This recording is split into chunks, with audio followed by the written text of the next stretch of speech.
¿Estás tomando proteína en polvo, comiendo pollo todos los días y aún así no ves cambios?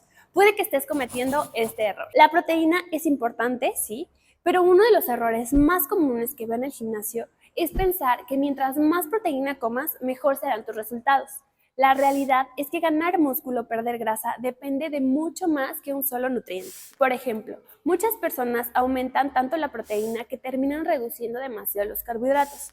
Y eso puede afectar tu rendimiento, tu recuperación y hasta la intensidad con la que entrenas. También es común depender únicamente de suplementos y olvidar alimentos completos que aportan fibra, vitaminas y minerales. Y otro error es creer que la proteína compensa malos hábitos. Puedes tomar todos los batidos que quieras, pero si no entrenas de forma adecuada, no duermes bien o consumes más calorías de las que necesitas, los resultados no llegarán.